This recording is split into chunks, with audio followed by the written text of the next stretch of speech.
you're getting like 50 meters of really quality upright sprinting with that component of changing gears. So I just think it's a really athletic thing.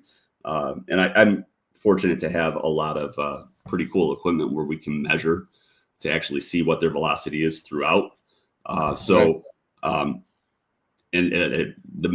just started using that last year, and it was amazing. Like just in terms of like to see where exactly they were throughout that whole entire time, and most of the time they were hitting a faster speed in the float, which is when they were trying less.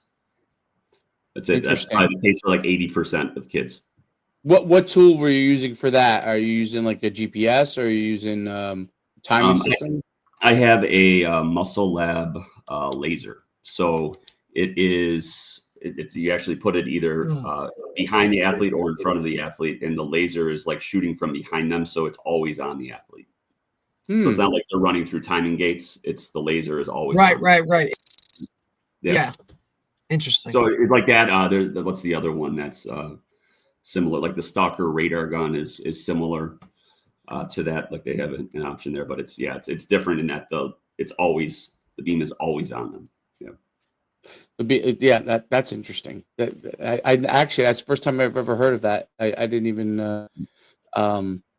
I'm sure it's on simplyfaster.com, by the way, or some version of it. Because I go on there, there's like 9,000 products on there that are, I'm like, go down a rabbit hole that it never ends.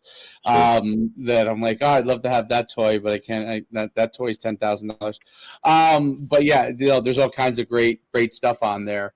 It's amazing the different tools. That's why I asked that question, because there are so many emerging tools that are out there that are starting to really help you measure some of those things that you want to know. Like you want to know where they are at, because obviously it helps them get to a high level. And that probably starts to explain a little bit like where you see, in Florida, Georgia, Texas, and probably California, I guess you were seeing guys actually able to go like sub 10. I don't know if anyone in California's gone sub 10. They've gone close, but I know, Texas, Florida, and Georgia. So I'm sure there's a level of starting to understand what the athletes can do that is different. That's helped. Obviously, I'm sure track shoes are better and better, and obviously surfaces are better and better. But it's interesting to see that. I think the knowledge base of each part of sprinting, acceleration, and reaching max speed, and then being able to hold your highest level of speed longer, are all kinds of things that are really being able to be measured now, which is really unique. It's in track of all the sports, because it's individual based primarily. Those technical elements are very important, because it especially when you're obviously you're competing, let's say at the state championship, and a couple of hundred separates you from being the champion or finishing second, right? Or a tenth could be the difference between you placing and not placing, in 100. So those technical elements help tremendously. I think it's really, really interesting. Is the I'm curious about like how you do like your peaking patterns with your sprinters or your acceleration based athletes, meaning like Tony talks a lot about the acceleration phase, obviously, and both Tony Holler and Tony Villani, I guess, talk about how obviously when you're not going that far, you can sprint a couple times a week, because you're not doing that many reps, and you're not creating the same level of stress. But when you're trying to really get like peak levels and being able to compete at the highest level, and trying to be the champion in track, let's say, or if you're a team that's trying to continue to improve throughout season in football, for example, where you want to peak at the championship, right? You want to be good. Obviously, you want to be able to get to the championship, but you want to set yourself up to where you could start to peak near those last couple of weeks, and the same thing in track. Where is there a backing off? Is there a backing off period? What are the loads looking like throughout the season for your athletes? That's a great question. So if you would have asked me that 15 years ago, I would have told you I have every practice scripted before the season started, and there would be beautiful volumes, like in different intensities, kind of in a wave sort of pattern. And it was magic. Right. And then, and I think going through and doing that was immensely valuable for me. Like, I don't want to say that it was absolutely worthless, but like when I show up to a practice now, most of the time it's like I'm looking at like a card that looks like this, and it's just kind of different things that I've written down that have been based upon like what the weather is that day, how athletes performed in the previous practice, what they have coming up on that particular meet. So I'll have like individualized practice plans for our top end guys throughout, and it's just kind of day to day, and it's more in the moment. And I couldn't have done that 10 or 15 years ago, but now that I have a lot of experience, I can.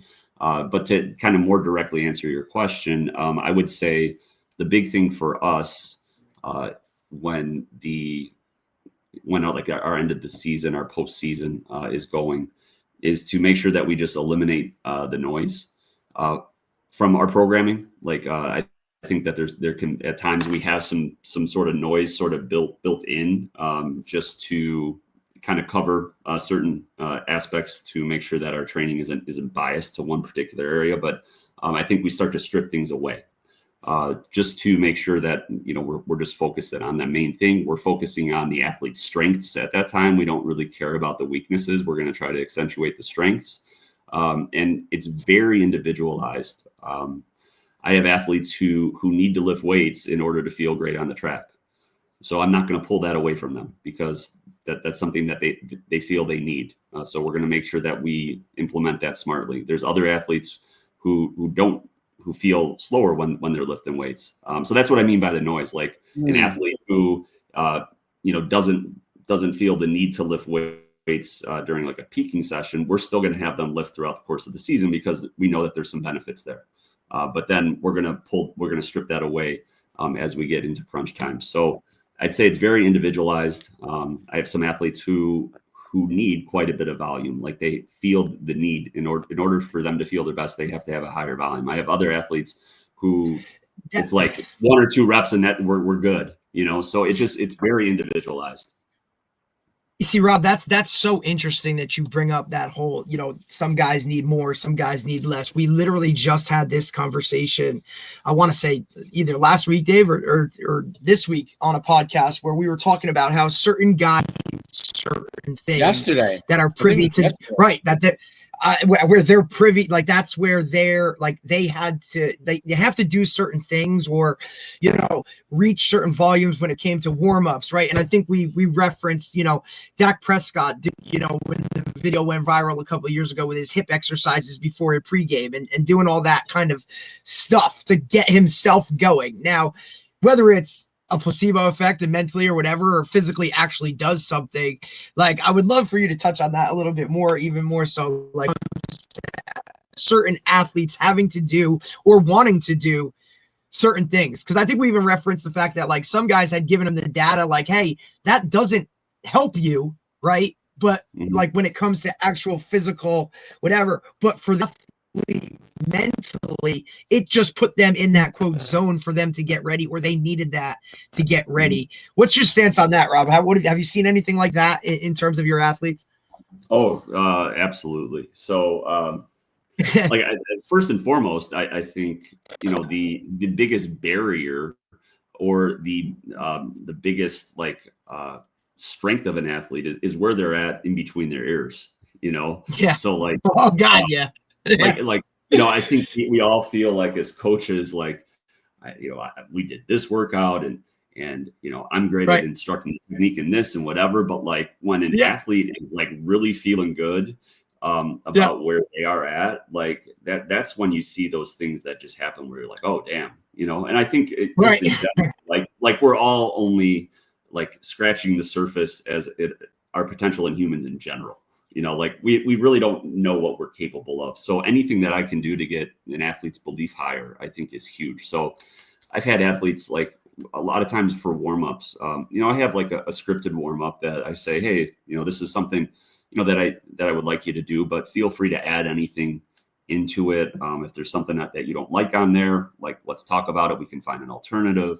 But like, you know, I have athletes that want to like static stretch before a meet, and like they feel the need, like I'm like, I don't think that's the best thing, right? And they know my feeling on it, but I don't tell them that they can't do it, right? If that's something that they feel the need to do, that's fine with me. You know, but the negotiation I have with them is like, let's also just make sure that you're not just static stretching and then you're going on the runway and you're going to try to jump 24 feet. Like let's do some other things too, right? So like, I think it's just that constant conversation of like, yeah, you should absolutely do whatever you need to do in order to feel your best. I'm on board with that. And at the end of the day, they need to be right in the head for sure. That's a great point, and I think that it's funny because we just had that debate yesterday, and our guest, who is a great guest, and has phenomenal products that he does, and great coach, was and I asked the question, and Derek, you know, I asked the question because I thought about, you know, I brought up other people in the instances that I saw do things. But I thought about myself as an athlete, and I thought about what I needed to do to be prepared. Was not the same thing as like the guy next to me for him to play at his best, and wasn't the same as the other guy who was next to him. What he need, like there were guys that when I played in college, we all started together. They were a linebacker, and I was a track guy in high school. I was a state champion hurdler. And, you know, I grew up static stretching before I started going into my whole warm-up routine, right? And that was what made me feel comfortable. Now, I'm completely like when I coach kids now, we never static stretch. Like we go right into our warm-up and we're moving right from the get-go. But when I was an athlete, it would have been too hard for me to shift and feel I wouldn't be able, if I started from when I was 10, it wouldn't have mattered. But I was doing it so long that this is what made me feel comfortable before I would get into a game. Now, there were other guys on my team that literally did zero of anything and literally spent most of their time making sure they looked pretty and rolled right out there and were balling out and moving fast. You know what I mean? So that's how they did it. What's that? Yeah, and some so of those guys, buddy, those are the guys that used to piss you off though, because you're like, dude, this guy did nothing, and you know what? Like, he's still nasty. You know what I'm saying? Like, you know, you used to have guys that literally would barely warm up, barely whatever, and yeah, like they had a routine, but some of them had zero to do with movement. You know, they had a routine with like getting their stuff ready. Routine, right. Their routine was like, hey, you got the eye black? Can I get the eye black? Okay, guys. We're good. And we're good. I know when I didn't, like there were like away games, for example. I home games, I always felt really good because I knew exactly my schedule. I knew away games, I knew everything was going to be accelerated, right? So I had to have a mental plan for that. And I would do it, but but it was different than my home game routine, which I always felt like great. I was like home game wise, I had that exact thing down to the minute, right? And I knew when I went out there, of course, my linebacker coach would then warm us up for 7,000 hours, and that would be right out the window. But which is a whole different crazy thing from the old days. Like we just played a game before the game, Right, you'd warm up and be like, "Dude, this is ridiculous." Like I'm really having to do all that. Like Rob, we both come from small high schools, right? Like the small the smallest level here. So we pretty much never left the field when it came to football. I mean, we did everything, whatever. And I can just remember in high school as an athlete, the pregame for me was insanity, right? Because it was, receiver, DB, then I had to kick, punt, and return, both of them. I mean, and the coaches, hey, make sure you get reps at this, make sure you get reps at this. And that was before we even did any of our warm-ups. You know what I'm saying? It was like, holy shit, like I was shot before we even started, right? But you program yourself to do that kind of stuff. But with a lot of this stuff now that's really come out, it's like, hey, this is more, and that's a smart way to do it. But for some guys, they really just need to push that envelope in order for them to feel a certain way going into a game.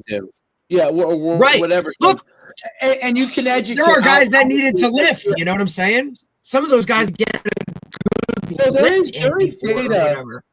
There is data on, especially for like you coach jumpers, right? There is data on lift. I would never have done it as a jumper in high school because I would have felt like I would have been taking away my legs, but there is data that like some level of strength development, strength movement before you go and jump and sprint can actually boost your times. Some of that stuff, I mean, I know there's science behind it all, and I agree with you. I think that, like, yes, there might be some science behind these things. There are some guys that if they do that, you just ruin their whole entire race. And then there are other guys that if you don't do it, you ruin their entire race, right? So or jumping event. But and then obviously you probably try to coach them up, saying, "Hey, like, all right, I know you want to, like you said, like I know you like to stretch before, but you better do some movement stuff before you run down the runway and take off, to make sure that not just obviously you could jump at your farthest, but that you're going to be healthy and ready to go." Is like. Do you feel like that your athletes come to you and ask you about these things, or do they more come to you and say, hey, this is what, we do from a training standpoint, and how you prepare yourself is how you prepare yourself? I think that it's just, for me, it's building an individual relationship with the athlete, and exposing them to as many options. In Illinois, we have our track season starts in January. And we go through May. So we have 5 months together. Right. And I think, I'm giving them options throughout, like, there's different workouts that we do throughout the course of a week. Right. And and there's different items that are part of our like team warm up. And we want them to kind of take some ownership. So this is a conversation that I have with them. Like, hey, like you have to kind of determine how you feel as you're doing these things, and build kind of like your own program in a way. And if they come to me with something like, like, Coach, what do you think about this? Obviously we're going to talk about that. And there's going to be certain things like that we're going to negotiate on, like, okay, well, you want to do this, but just make sure you also do this. And I think it's just an ongoing thing. And the other part of it too is like, we're going to do different things early on in the year, when the meets don't carry the weight, to kind of see how they respond, like in performance the day after. So there could be times where I'll have them do certain lifts on a Friday with the meet on Saturday. We'll see how they do. There could be a certain workout that we'll run on Friday. We'll see how they respond on the Saturday meet early on in the season. In that way, when we get to that peaking part of the season, we have some data from the past to say, hey, remember when you did this workout on Friday into Saturday and you killed it? Well, we're gonna do something similar again. Is there enough data to really determine if that was the reason why they performed well? Probably not. But again, if it gives them that confidence that they're going to perform well, they probably will. So again, it kind of gets back to just how they're feeling about themselves between the ears. Right, and it's like a funnel throughout the season as you start to get towards the end, where you're like doing more things, probably figuring out what works, what doesn't, and then kind of starting to get into your lane as you start to get to the important meets. And I know the facilities that you guys have are unbelievable. unbelievable. Illinois. I remember we looked it up. Did we talk to the football coach from there, Derek, from Homewood? No, we talked to. Who did we talk to from there? I thought we did. I remember looking up your facilities, which are You talk to Adam, maybe Vogel. maybe. I feel like Yes, we that's might. who we talked to. We talked to Yes. we talked to Adam. Yeah. Yep. I'm not going insane, Rob. I'm not going insane because I remember looking up the facilities that you guys have, and I do believe, obviously you could do things without facilities, as long as you have certain things, but Always. but it definitely it's pretty cool, especially since it's so cold. You know what I mean? In the winter in Illinois. We talked to Adam back in May. Okay. Yep. Yeah, he's awesome. He has taken, so he I don't know if he would say it, but when he took over as our PE health drivers ed chair, our strength and performance program, I think there were 3 sections. So this is like 3 or 4 years ago, there were 3 sections. Now there's over 20. Wow. It's insane. Unbelievable. Yeah, he's done incredible work. So him and obviously the teachers getting kids in that course, it's been huge. So they're doing incredible work. It's I think it's really important stuff because Illinois and New Jersey are probably the last 2 states that require PE. I think in America, Yeah, if I'm not mistaken. I think those are the last 2 that are at the public school. Well, I guess. Look, and Dave, how many times have we had this conversation about what PE is in general? Like, you know what I mean? Like, it ain't exactly what it used to be by any means. Yeah. You know what I mean? Like, I can walk into a phys ed class at our place, and it's like, what are we? You know what I mean?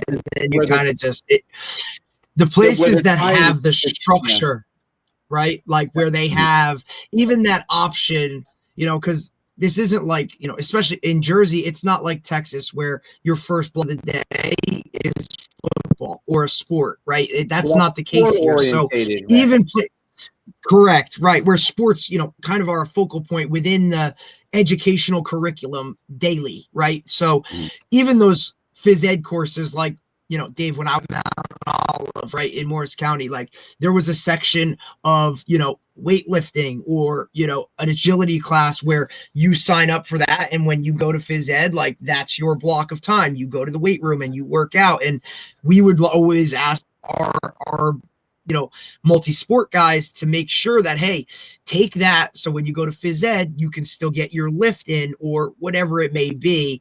The places like that have now focused on that and incorporating that into it, right? And so it's increased, obviously, the multi-sport guys, because they can still get their workout in during the day and not have to, either wake up really early or, just find a window to hit it in within the other sport because they have practice and now they can't go to weight room after school or whatever.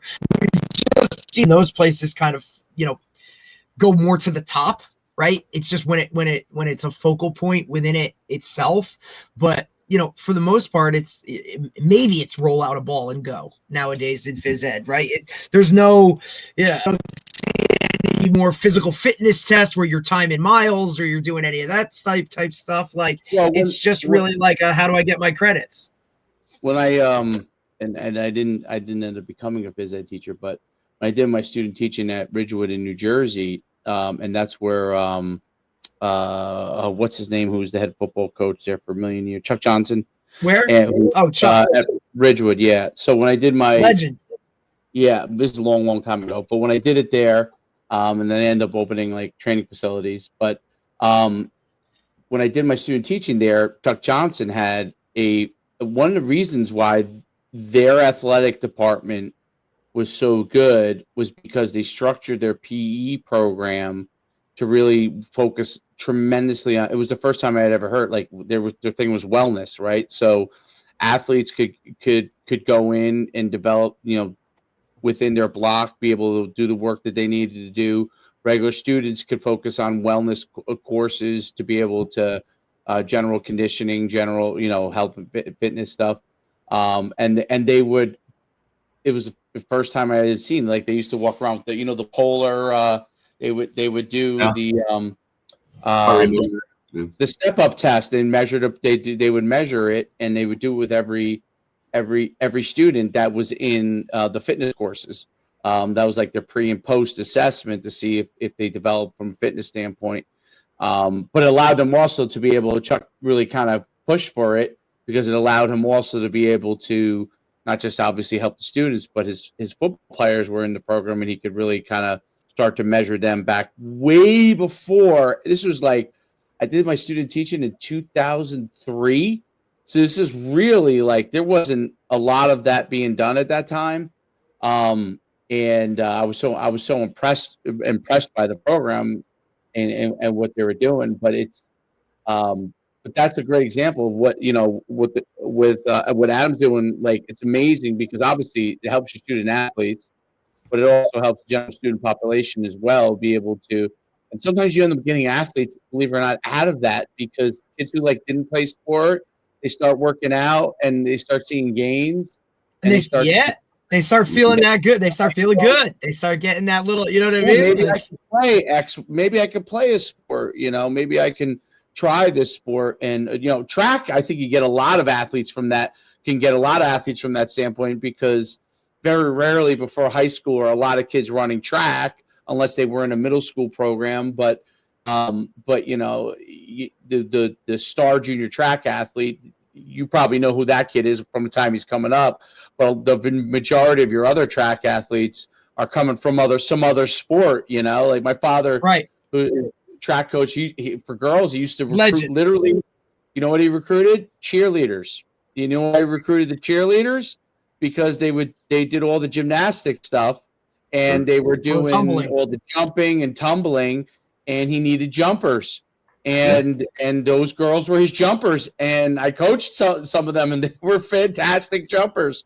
They would always be and he would recruit the girls right out of cheerleading, and the cheerleaders a lot of times did not play any other sport. They really were cheerleaders from the time they were doing all the competition cheer and stuff. And he went over and said, "Hey, you're a good athlete. Like maybe you want He would do the whole thing. You don't have to worry about sprinting that much. You'll do long jump, high jump, triple jump, and then backdoored them into the 100 to 200 basically down the line. But that's that's how you do find out about those athletes, because those girls actually lifted. I remember that they were actually lifting before they came up the track. Those girls were lifting because they wanted to help what they were doing with the tumbling and stuff. So I think it's really, really an important thing. It's very, very obviously where you're at. It's very valued, but it's even among the two states that are still doing PE, it's not as valued as much as it should be, because it really helps the overall the athletes be able to have more time for their sport, the students to be able to develop as a whole and physically. I'm curious about, like, when you have athletes that are multi-sport athletes, so kids that want to come out for track that are football players or a basketball player, and that's their quote unquote secondary sport. How do you manage that in today's era? Because that's always a difficult thing for track coaches, I think, in general, because obviously that's your primary sport, and XYZ kid is coming over because he wants to get better for his sport. How do you manage that? I've seen we've talked to a couple of track coaches that, they're guys that have guys that are really there for track, and they're the football players that are come out, they put them in a couple of meets here and there, and they're really there to work out. Some guys make them be a part of the regular program that everybody else is in. Who was big on that?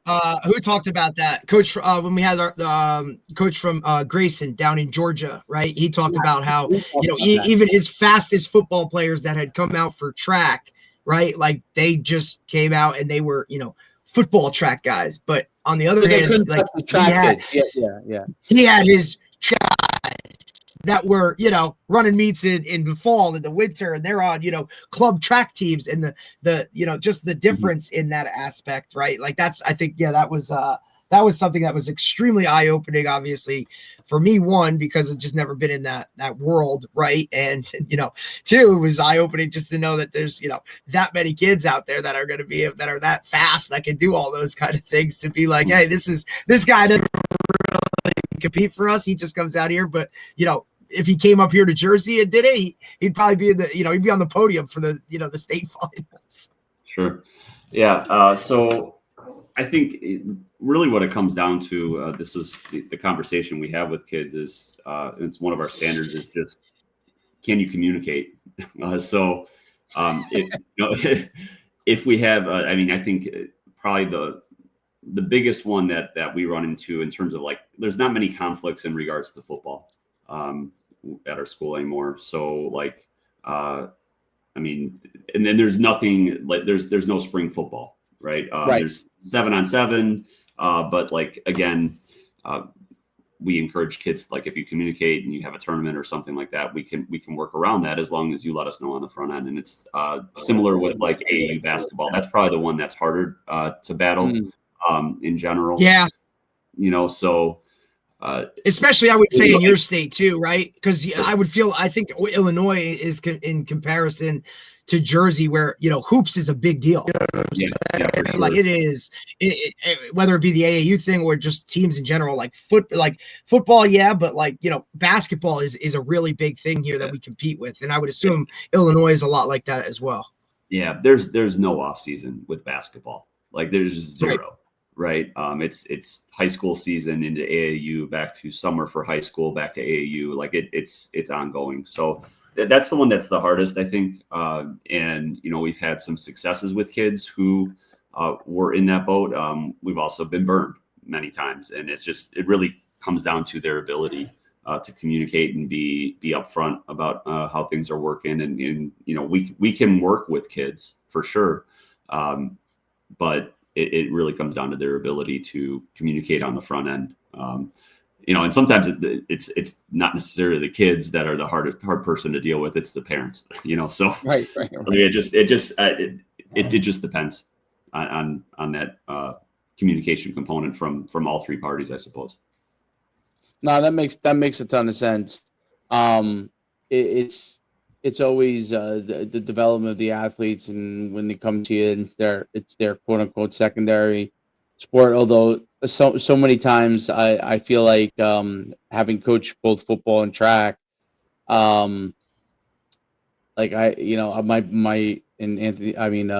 Derek knows, the player that we had, he ended up running track in college, and he was like a football player. That's what he was, but he was so good at track. Long jumped 24 feet in high school, or 23 feet in high school. 23, he went almost 25 feet in college. And he was a great 100-meter guy, great hurdler guy. But he was always football first, and it wasn't until recruiting didn't go the way he wanted it to, because he was only 5'9", 150 pounds, and was really, he was skinny, but he was just a great football player. He scored 9,000 touchdowns, but he wasn't going to be able to go Division I for football, and he was able to go Division I for track, right? And so I think that's the great